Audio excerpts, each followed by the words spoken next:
கரெக்டா ஒரு வருஷத்துக்கு முன்னாடி தமிழகத்துல நடந்த சனாதன ஒழிப்பு மாநாட்டுல நம்முடைய அமைச்சர் உதயநிதி ஸ்டாலின் அவர்கள் என்னென்னலாம் பேசியிருந்தாரு, அதனால ஏற்பட்ட பின்விளைவுகள் என்னென்ன அப்படிங்கிறத நம்ம நிறைய வீடியோஸ்ல பார்த்திருந்தோம். டெங்கு, கொசு, மலேரியா இது எல்லாத்தையுமே நாம எதிர்க்க கூடாது, ஒழிக்கணும். இதை நாம எதிர்க்க கூடாது, ஒழிக்கணும். அதே மாதிரிதான் சனாதன தர்மத்தையும் நாம எதிர்க்க கூடாது, ஒழிக்கணும் அப்படிங்கிற மாதிரி ஏகப்பட்ட விஷயங்கள் பேசியிருந்தாரு. இப்போ நம்முடைய அமைச்சர் உதயநிதி ஸ்டாலின் அவர்கள் நல்ல நாள் நேரம் இது எல்லாத்தையுமே சனாதன முறைப்படி இது எல்லாத்தையுமே பார்த்து அவருடைய துணை முதலமைச்சர் பதவியை ஏற்றிருக்காரு. இந்த நிகழ்வுல பல சுவாரஸ்யமான சம்பவங்கள்லாம் நடந்திருக்கு. அது பற்றிலாம் தான் இந்த வீடியோல பார்க்க போறோம். அண்ட் ஆல்சோ ரெண்டு துணுக்கு செய்திகள் இருக்கு. அதை பார்த்துட்டு இந்த வீடியோ நம்ம முடிச்சுக்கலாம். ஸோ வாங்க கண்டென்ட்டுக்குள்ள போயிடலாம். எப்பொழுதும் எதிராசன் வடிவழகி என் இதய தொழுதால் இல்லை எனக்கெதிர் இல்லை எனக்கெதிர் இல்லை எனக்கெதிரே ஸ்ரீமதே ராமானுஜாய நமஹா. எனதருமை தேசியவாதிகள் அனைவருக்கும் வணக்கம். அத்தியவற்ற சிக்கல் நிறைந்த பிரச்சனை இது. அத்தியவற்ற சிக்கல் நிறைந்த பிரச்சனை இது. அத்தியவற்ற சிக்கல் நிறைந்த பிரச்சனை. மக்கள் பிரதிநிதி சட்டத்துக்கு மக்கள் சட்டத்துக்கு விரோதமானது. இதனால் என்ன நடக்கும்? மாநில அரசுகளுடைய பதவிக்காலம் குறையும். உங்க எல்லாருக்குமே ஏன் நம்முடைய முதலமைச்சர் இது சிக்கன் நிறைந்த பிரச்சனைன்னு சொல்றாருன்னுட்டு தோணி இருக்கும். எனக்கும் அத மாதிரிதான் தோணிச்சு. அதுக்கப்புறமா தான் நல்லா யோசிச்சப்புறமா புரிஞ்சது அது சிக்கன் நிறைந்த பிரச்சனை கிடையாது, சிக்கல் நிறைந்த பிரச்சனை. சிக்கல் அப்படிங்கிற ஒரு வார்த்தையை தான் நம்முடைய முதலமைச்சர் திரு மு க ஸ்டாலின் அவர்கள் மாத்தி சிக்கன்னு சொல்லிட்டாரு. இந்த ஒரே நாடு ஒரே தேர்தல் விவகாரம் பத்தி உங்களுக்கு நல்லா தெரிஞ்சிருக்கும். அது பத்தி பேசும்பொழுதுதான் நம்முடைய முதலமைச்சர் திரு மு க ஸ்டாலின் அவர்கள் இத மாதிரி அந்த வார்த்தையை மாத்தி பேசிட்டாரு. மத்தபடி வேற ஒண்ணும் கிடையாது. யாரும் கன்ஃபியூஸ் ஆகாதீங்க. ரைட், நாம இன்னைக்கான கண்டென்ட்டுக்குள்ள வந்துடலாம். 2024 நாடாளுமன்ற தேர்தல்ல தமிழகத்துல 39 சீட்டுகளை வின் பண்ணி தமிழகத்துல ஃபுல் ஸ்வீப் பண்ணாங்க திமுக. 2019 மாதிரியே 2024லும் திமுக தான் தமிழகத்துல ஃபுல் ஸ்வீப் பண்ணாங்க. 39 எம்பிக்கள்ல ஒரு 9 எம்பிக்கள் பார்லிமெண்ட்ல அவங்களுடைய பதவி பிரமாணம் செய்யும் பொழுது இத மாதிரி பேசியிருந்தாங்க. இந்த 9 எம்பிக்களுமே மூத்த நிர்வாகிகள், மூத்த தலைவர்கள். ஓகேங்களா? ஃபர்ஸ்ட் இந்த ஒரு குட்டி கிளிப்பிங்க பாத்துருங்க. வாழ்க உதயநிதி ஸ்டாலின், வருங்காலம் எங்கள் உதயநிதி. வாழ்க உதயா. வளர்க தமிழ்நாட்டின் இளந்தலைவர் அண்ணன் உதயநிதி ஸ்டாலின் அவர்கள். வருங்கால தமிழகம் உதயநிதி வாழ்க. வாழ்க உதயநிதி. வாழ்க இளந்தலைவர் உதயநிதி ஸ்டாலின். வாழ்க எங்கள் எதிர்காலம் உதயநிதி ஸ்டாலின். வாழ்க எங்களின் எதிர்காலம் சின்னவர். எல்லாரும் ஓகேங்க, எல்லாரும் சொன்னது ஓகே. ஆனா தயாநிதி மாறன் அவர்கள், அதுக்கப்புறமா ஜெகத் ரட்சன் அவர்கள், இவங்க 2 பேரும் வாழ்க உதயநிதினு சொன்னாங்க பாத்தீங்களா? அதுதான் என்னுடைய மனசு ஏத்துக்க மறுக்குது. என்னால அதை ஜீர்ணிக்கவே முடியல. அந்த நேரத்துல ஏன் இவங்க இது மாதிரிலாம் பேசினாங்க, ஏன் இது மாதிரிலாம் பார்லிமெண்ட்ல துதி பாடினாங்க அப்படிங்கிறது நமக்கு புரியாம இருந்தது. பட் இப்போ புரியுது, இப்போ தெளிவாவே புரியுது. என்னன்னா இவங்களுக்கு எல்லாம் முன்கூட்டியே தெரிஞ்சிருக்குங்க அடுத்ததாக கண்டிப்பா உதயநிதி ஸ்டாலின் அவர்கள் தான் முதல்வர் வேட்பாளரா வருவாருன்னுட்டு. அதனால கண்டிப்பா இந்த டேர்ம்லயே அமைச்சர் உதயநிதி ஸ்டாலின் அவர்களை துணை முதலமைச்சரா ஆக்கிடுவாங்க அப்படிங்கிறது இவங்களுக்கு நல்லாவே தெரிஞ்சிருக்கும். அதனாலதான் பார்லிமெண்ட்ல இது மாதிரி பதவி பிரமாணம் செய்யும் பொழுது இப்படி உதயநிதி ஸ்டாலின் அவர்களுக்கு துதிப்பாடி இருக்காங்க. அமைச்சர் உதயநிதி ஸ்டாலின் அவர்கள் துணை முதலமைச்சரா பதவி இருக்கும் பொழுது கண்டிப்பா திமுக இருக்கக்கூடியவர்கள், மூத்த நிர்வாகிகள், தொண்டர்கள், ஊபிஸ்கள் சொல்லிட்டு எல்லாருமே பயங்கர ஹாப்பியா இருப்பாங்க, பயங்கரமா கொண்டாடிட்டு இருப்பாங்க. அவங்க எல்லாருமே கொண்டாடும் பொழுது நம்ம ஊர்ல இருக்கக்கூடிய இந்த உத்தம ஊடகவாதிகள் மட்டும் என்ன சும்மாவா இருப்பாங்க? அவங்க திமுகவினரை விட பயங்கரமா கொண்டாடி இருப்பாங்க. தமிழக ஊடகங்களுடைய லட்சணம் எப்படி இருக்கு அப்படிங்கிறது நம்ம எல்லாருக்குமே நல்லாவே தெரியும். தமிழகத்துல இருக்கக்கூடிய பல கொத்தடிமை ஊடகங்கள்ல நம்முடைய அமைச்சர் உதயநிதி ஸ்டாலின் அவர்கள் கடந்து வந்த பாதை அப்படிங்கிற மாதிரிலாம் நிறைய பேர் ஃபயர் விட்டு இருந்தாங்க.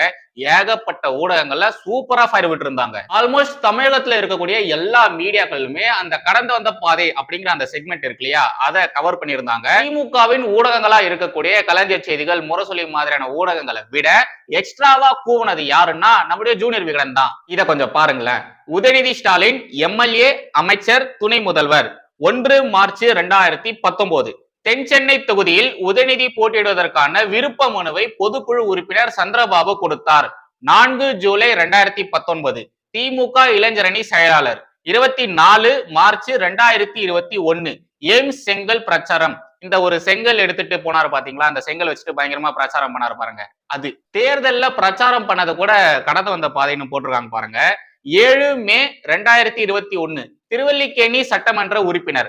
14 டிசம்பர் 2022 இளைஞர் நலன் மற்றும் விளையாட்டுத்துறை அமைச்சர். 2021 தேர்தல்ல திமுக வின் பண்ணதுக்கு அப்புறமா 2022லயே திரு உதயநிதி ஸ்டாலின் அவர்கள் அமைச்சரா ஆகிறாரு. அப்புறம் 2 செப்டம்பர் 2023 சனாதானம் குறித்து பேசிய பேச்சு தேசிய அளவில் விவாத பொருளானது. இது கூடவாங்க நீங்க கடந்து வந்த பாதைன்னு சொல்வீங்க?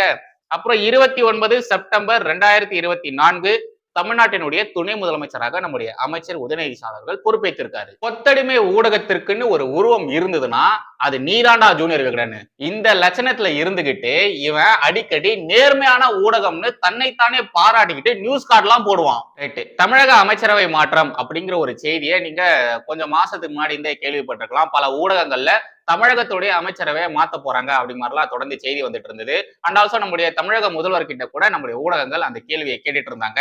மாற்றம் இருக்கும், ஏமாற்றம் இருக்காது அப்படிங்கிற மாதிரிலாம் நம்முடைய முதலமைச்சர் மு க ஸ்டாலின் அவர்கள்லாம் சொல்லியிருந்தாரு. இப்போ அதே மாதிரி அமைச்சரவை மாற்றம் அப்படிங்கிறது நடந்திருக்கு. ஆல்ரெடி திமுகவின் அமைச்சரவையில் இருக்கக்கூடியவர்களை மாற்றுவதற்கான வாய்ப்புகள் அதிகமா இருக்கு. இந்த முறை வேற துணை முதலமைச்சராக திரு உதயநிதி ஸ்டாலின் அவர்கள் வரப்போறாரு. அண்ட் ஆல்சோ இப்பதான் ரீசெண்டா முன்னாள் இலாகா இல்லாத அமைச்சர் திரு செந்தில் பாலாஜி அவர்கள் ஜாமீன்ல இருந்து வெளியே வந்திருக்காரு.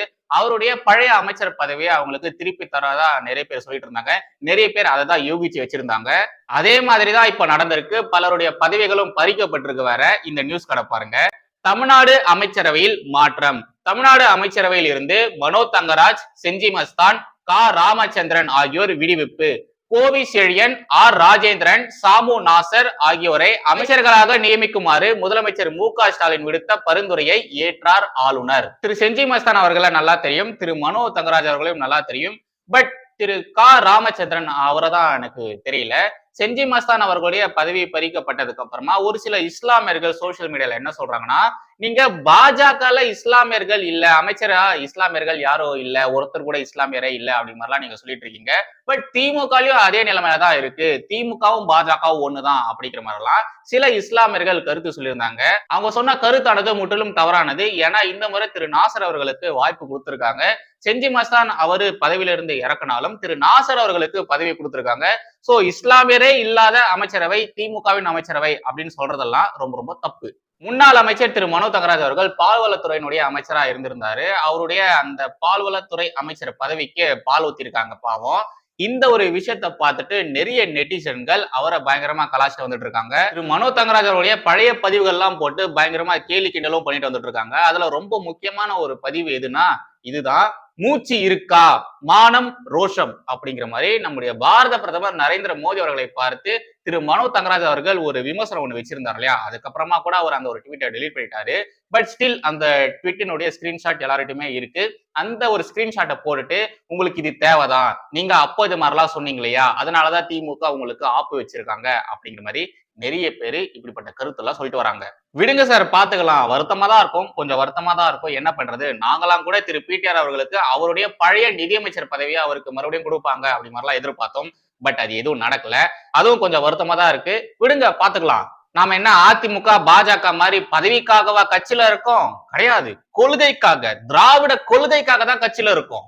அப்புறம் நம்முடைய பிடிஆர் இருக்காரு இல்லையா, அவரு ஒரு இன்டர்வியூல சொல்லியிருந்தாரு, இந்த தேர்தல் நேரத்துல வேட்பு மனு தாக்கல்லாம் செய்வாங்க இல்லையா, அது மாதிரி வேட்பு மனு தாக்கல் செய்யும்பொழுது கூட திமுக இருக்கக்கூடியவர்கள் எல்லாருமே நல்ல நேரம், காலம், அந்த டைம் இது எல்லாத்தையுமே பார்த்துட்டு தான் வேட்பு மனு தாக்கல் செய்வாங்க அப்படிங்கிற மாதிரி அவர் ஒரு கருத்து சொல்லியிருந்தாரு. வேட்பு மனு தாக்கல் பண்றதுக்கே இந்த அளவு பார்ப்பாங்கன்னா துணை முதலமைச்சரா பதவி ஏற்க போறாரு நம்முடைய அமைச்சர் உதயநிதி ஸ்டாலின் அவர்கள். சோ அந்த நாள் நல்ல நாளா இருக்கணும், நல்ல நேரத்துல பதவி ஏற்கணும் அப்படிங்கிற மாதிரி திமுக பார்க்காம இருப்பாங்க? கண்டிப்பா பார்த்திருப்பாங்க. நீங்களே பல ஊடகங்களை பார்த்திருப்பீங்க. 3:30 மணிக்கு நம்முடைய அமைச்சர் உதயநிதி ஸ்டாலின் அவர்கள் துணை முதலமைச்சரா பதவி ஏற்க போறாருன்னுட்டு. அந்த 3:30 மணி இருக்கு இல்லையா, அந்த 3:30 மணி தான் ரொம்ப ரொம்ப நல்ல நேரம். நம்முடைய சனாதன தர்மப்படி ராகு காலம் அப்படிங்கிறது 4:00 இருந்து 6 மணி வரைக்கும், யமகண்டம் அப்படிங்கிறது 12:00 இருந்து 1:30 மணி வரைக்கும், குளிகை நேரம் இருக்கு இல்லையா, அதுதான் நல்ல நேரம்னு சொல்லுவாங்க. அது 3:00 இருந்து 4:30 வரைக்கும். சோ அந்த நேரத்துலதான், இந்த இடைப்பட்ட நேரமான அந்த 3:30 மணிக்கு தான் நம்முடைய அமைச்சர் உதயநிதி ஸ்டாலின் அவர்கள் துணை முதலமைச்சரா பதவி ஏற்றிருக்காரு. எப்பவுமே நம்முடைய சனாதன தர்மத்தின்படி குளிகை நேரத்துலதான் எந்த ஒரு நல்ல காரியமும் செய்வாங்க. ஏன்னா அந்த நேரத்துல நாம நல்ல காரியங்கள், இது மாதிரியான காரியங்கள்லாம் செஞ்சோம்னா அது நீண்ட நாட்களுக்கு தொடர்ந்து நல்லதாவே நடக்கும் அப்படிங்கிற ஒரு நம்பிக்கை இருக்கு. அதன்படிதான் நம்முடைய அமைச்சர் உதயநிதி ஸ்டாலின் அவர்கள் அவருடைய துணை முதலமைச்சர் பதவியை இந்த நல்ல நேரத்துல ஏற்றிருக்காரு. டைம் மட்டும் கிடையாதுங்க, அந்த நாளும் ரொம்ப ரொம்ப நல்ல நாள் தான்.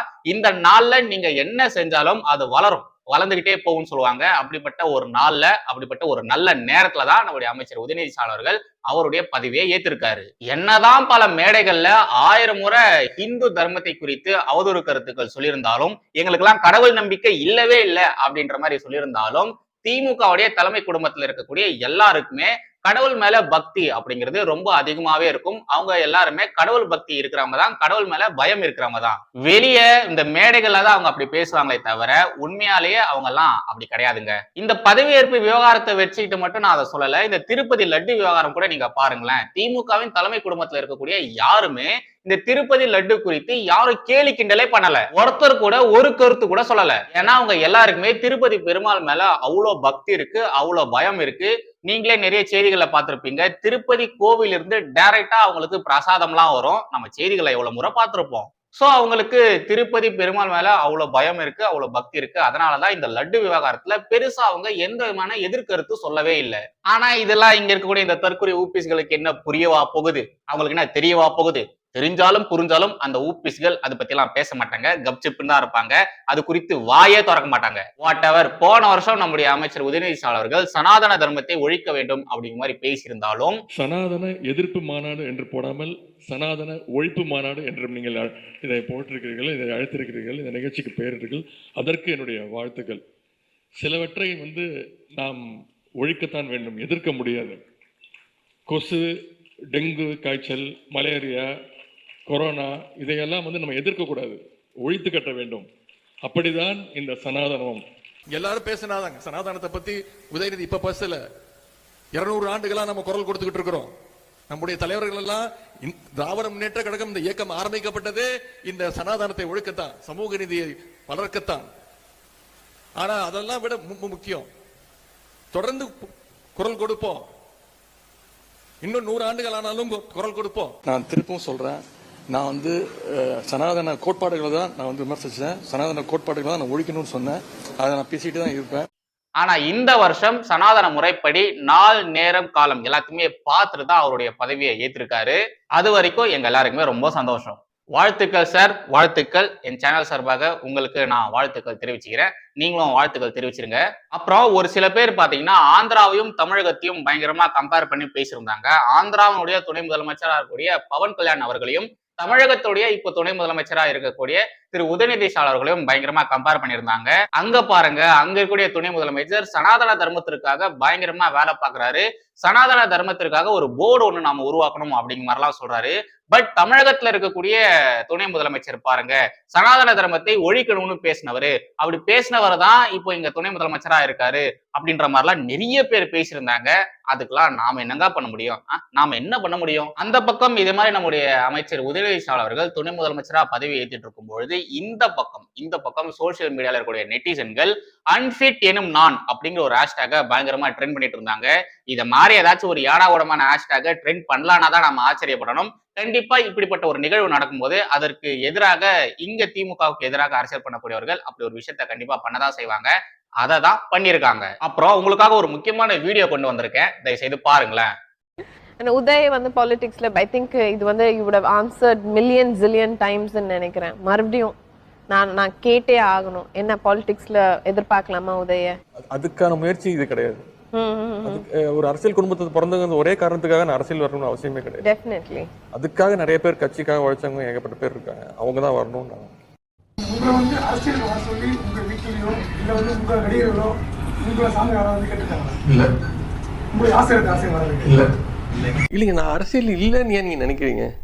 நான் பிறந்ததுலேருந்து இந்த குடும்பம் என் ரத்தத்தில் ஓடுறது திமுகவோட ரத்தம். நான் அரசியல் இல்லைன்னு நான் ஆல்ரெடி ரொம்ப ஆக்டிவான அரசியல் தான் இருந்தேன். நான் தலைமை உண்மையிலே ஒரு பொறுப்பை ஒப்படைக்குமா, கட்சியில் சேர்த்து ஒப்படைக்குமா, அதை நீங்க ஏற்க திரு உதயநிதி ஸ்டாலின் தயாராக? அதுக்கு நான் இன்னும் என்ன தயார்படுத்திக்கல அப்படின்னு தான் நான் நினைக்கிறேன். என்னை விட கட்சியில அதிகமா உழைச்சவங்க, என்னை விட சீனியர்ஸ் நிறைய இருக்காங்க. நான் இன்னும் இப்பதான் ஆரம்பிச்சிருக்கேன். கிட்டத்தட்ட ஒரு வருஷமா என்னால முடிஞ்ச அளவுக்கு பண்ணிக்கிட்டு இருக்கேன். நான் இன்னும் என்ன செதுக்கிக்கணும், இன்னும் நான் மக்கள்கிட்ட போய் மக்களோட மக்களா இருக்கணும் அப்படிங்கறத என்னோட விருப்பம். நான் இன்னும் அந்த அளவுக்கு யோசிக்கிறேன். திமுக இளைஞரணி செயலாளராக உதயநிதி ஸ்டாலின் நியமிக்கப்பட்டுள்ளார். திமுக இளைஞரணி செயலாளராக உதயநிதி ஸ்டாலின் நியமிக்கப்பட்டுள்ளார்.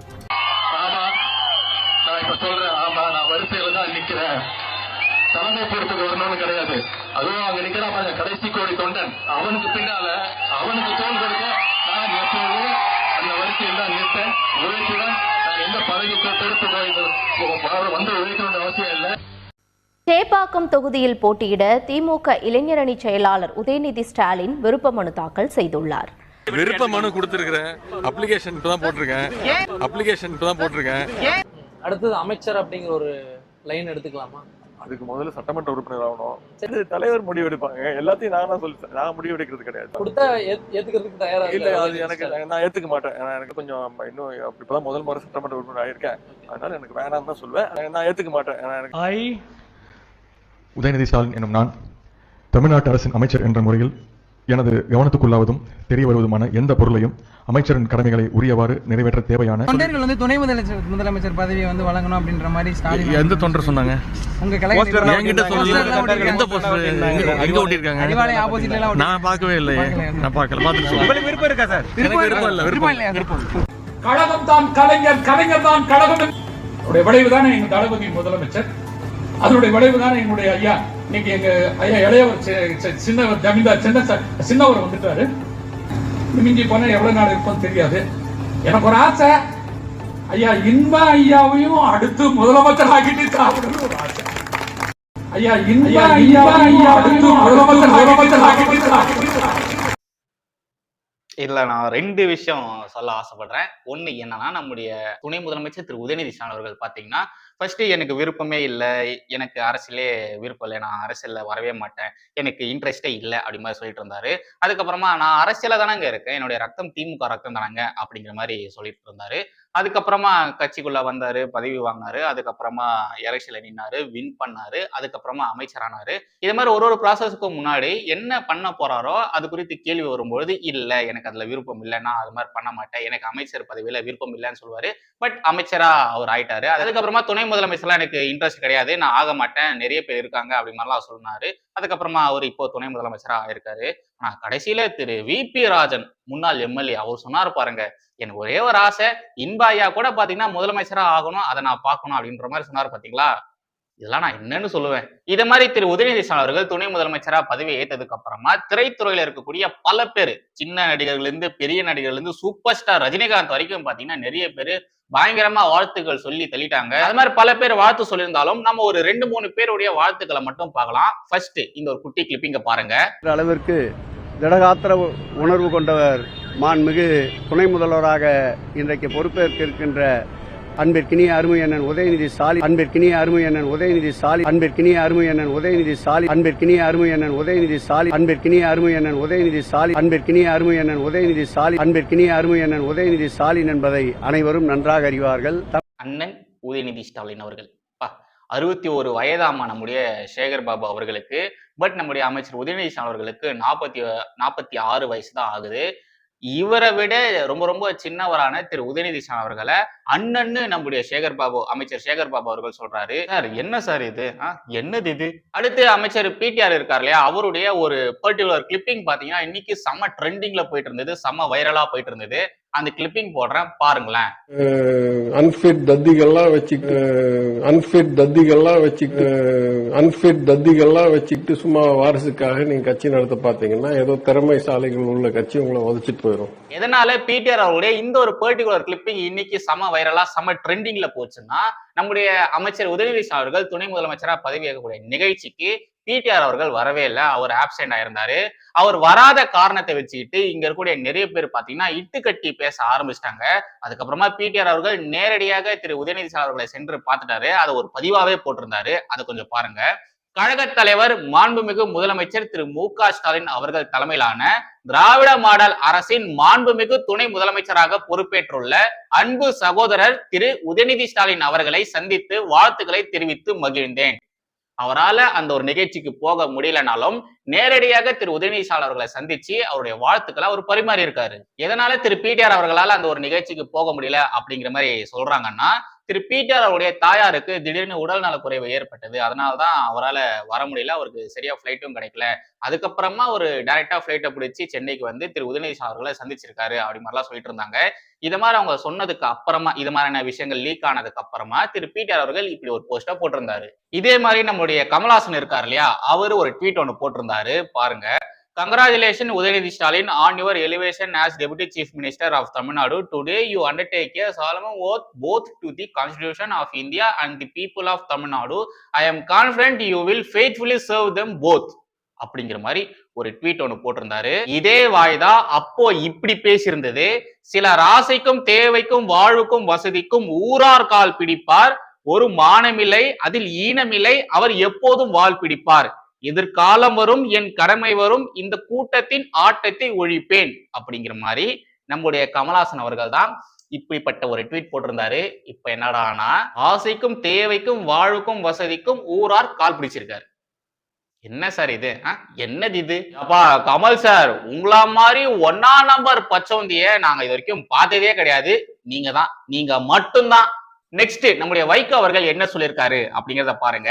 ஸ்டாலினுக்கு மெய் காப்பாளனாக இருப்பேன், விண்ணும் மண்ணும் இருக்கும் வரை திமுக என்றும் நிலைத்திருக்கும், கொள்கை நலனுக்காக திமுக கூட்டணியில் இணைந்தேன், ஸ்டாலினுக்கு மெய் காப்பாளனாக இருப்பேன், இந்தியாவுக்கே தமிழ்நாடு தற்போது வழிகாட்டியாக உள்ளது, திமுக பவள விழாவில் மதிமுக பொதுச் செயலாளர் வைகோ பேச்சு.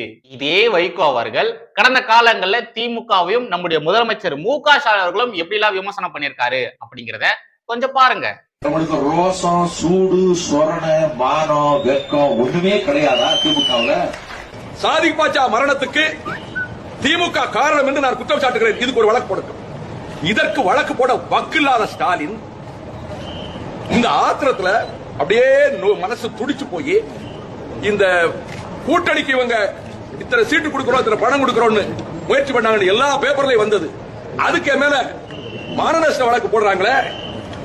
2G ஸ்பெக்ட்ரத்தில் பின்னணியில் இருந்தது ஸ்டாலின். நான் இப்ப சொல்றேன், அதுக்கு வழக்கு போட. அதாவது அவருக்கு தொழிலே கட்சிகளை உடைக்கிறது, ஆட்களை பிரிக்கிறது. முஸ்லீம் லீக்கை ரெண்டாக்குனாரு, பாட்டாளி மக்கள் கட்சியை ரெண்டாக்குனாரு, கம்யூனிஸ்ட் கட்சியை ரெண்டாக்குனாரு, மணலி கந்தசாமியை பிரிச்சாரு, வர்த்தக சங்கத்தை ரெண்டா பிரிச்சு விக்ரமராஜாவை வெள்ளையங்கிட்ட தனியா பிரிச்சுட்டு போனாரு. துண்டாடுவது, இரண்டகம் செய்வது, வேறுபடுத்துவது, அவருக்கு எவ்வளவு ஞானமும் அறிவும் இருந்தாலும் அவர் ரத்தத்தோடு கலந்த குணம். தேர்தல் முடிஞ்சது. ஹிந்து பத்திரிகை இந்த வெற்றிக்கு காரணம், பிரதான காரணம் வைகோ கேம்பெயின் போட்டது. நான் வச்சிருக்கேன் பேப்பர். அடுத்து என்ன பண்ணார் தெரியுமா? உலக மகா மோசடி செய்வது அண்ணன் கலைஞர் மிஞ்ச உலகத்துல எவனும் கிடையாது. காவிரி பிரச்சனையில, மீத்தேன் பிரச்சனையில திமுக துரோகம் இழைத்தது. மீத்தேன் கையெழுத்து போட கிரேட் ஈஸ்டர்ன் எனர்ஜி கார்பரேஷனோட கையெழுத்து போட்டாரு மிஸ்டர் ஸ்டாலின். தெரியாம போட்டாரா? Ignorance of law no excuse. எனக்கு தெரியாம கொலை செஞ்சுட்டேன்னு எவனும் தப்பிச்சிட முடியாது. நிலையை எப்படி மாத்துவீங்க? நீங்க கையெழுத்து எதுக்குறீங்க? நீங்க கொலை செஞ்சுட்டு இல்லையா? இது பச்சை துரோகம் இல்லையா காவிரி தீர மக்களுக்கு? திட்டத்துக்கு கையெழுத்து போட்டு திட்டத்துக்காக கையெழுத்து போடுறதுக்கு என்ன மெமரண்டம் ஆஃப் அண்டர்ஸ்டாண்டிங் அர்த்தம் என்ன?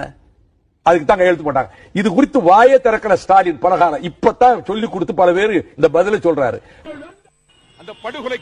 ஆனா உங்களையும் நம்பி உங்களை தலைவரா ஏத்துக்கிட்டு உங்களுக்காகவும் உங்களுடைய கட்சிக்காகவும் உங்களுடைய கட்சி தொண்டர்கள் தீ குளிச்சு இறந்தாங்க பாத்தீங்களா?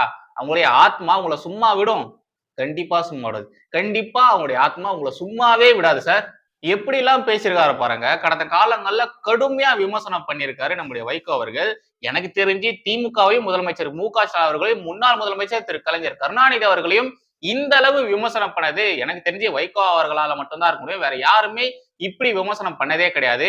அப்படிலாம் விமர்சனம் பண்ணிட்டு இப்ப பாருங்க, நான் ஸ்டாலினுக்காக மெய்காப்பாளனாக இருப்பேன் அப்படிங்கிற மாதிரிலாம் சொல்றாரு. என்ன சார் இது? நீங்க திமுகன்ற கட்சியே எனக்கு வேணாம், திமுக இருக்கவே கூடாது, நான் திமுகல இருக்க மாட்டேன்னு சொல்லிட்டு நீங்க வெளியே வந்து மதிமுக அப்படின்ற ஒரு கட்சியை உருவாக்குனீங்க. அதுக்காக தீக்குளிச்செல்லாம் வேற இறந்திருக்காங்க. ஆனா இப்ப என்னடானா இப்படி மாத்தி பேசியிருக்கீங்களே சார். நெக்ஸ்ட் தமிழக பாஜக தலைவர் திரு அண்ணாமலை அவர்கள் என்ன கமெண்ட் பண்ணியிருக்காரு அப்படிங்கிறத பார்க்கலாம். சூரிய கிரகணமே தெரிகிறது. சென்ற 40 மாதங்களாக அதிகாரம் படைத்த சிலருக்கு மட்டும் சூரியன் உதிக்கிறது, மற்றவர்களுக்கு சூரிய கிரகணம் மட்டுமே தெரிகிறது. தமிழக மக்களுக்கு விடியல் என்றால் என்னவென்று இப்போது புரிந்திருக்கும். தனக்கு, தன் குடும்பத்திற்கு, தங்கள் தலைவர்களுக்கு மட்டுமே விடியல் ஏற்பட்டுள்ளது. உதயநிதி துணை முதலமைச்சராக தனக்கு, தன் தமிழக பாஜக தலைவர் அண்ணாமலை கருத்து. ரைட்டு. கடைசியாக 2 துணுக்கு செய்திகள் இருக்கு, அதை பார்த்துட்டு இதோட நம்ம முடிச்சுக்கலாம். ஃபர்ஸ்ட் இதை பாருங்க. செந்தில் பாலாஜி எனும் நான் ஆளுநர் மாளிகையில் நடைபெறும் விழாவில் அமைச்சராக பதவியேற்றுக் கொண்டார் செந்தில் பாலாஜி. நம்முடைய முன்னாள் இலாகா இல்லாத அமைச்சர் திரு செந்தில் பாலாஜி அவர்கள் ஜாமீன் இருந்து வெளியே வந்ததுக்கு அப்புறமா இப்ப பாத்தீங்கன்னா அவரு மறுபடியும் அமைச்சரா பதவி ஏற்றிருக்காரு. அவரு கடந்த முறை அவர் அமைச்சரா இருக்கும் பொழுது, அதாவது சிறைக்கு போறதுக்கு முன்னாடி அமைச்சரா அவர் எந்தெந்த துறையில இருந்தாரோ அதே துறையானது இப்போ செந்தில் பாலாஜி அவர்களுக்கு வழங்கப்பட்டிருக்கு அப்படி மாதிரிலாம் சொல்றாங்க.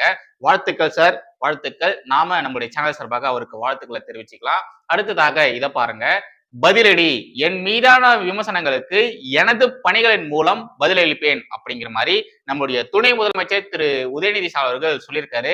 இந்த பிரஸ் மீட்ல சொல்லியிருந்தாரு. சோழகான கண்டென்ட் மறுபடியும் அடுத்த ஒரு சந்திக்கிறேன். ஜெய்ஹிந்த், வந்தே மாதரம்.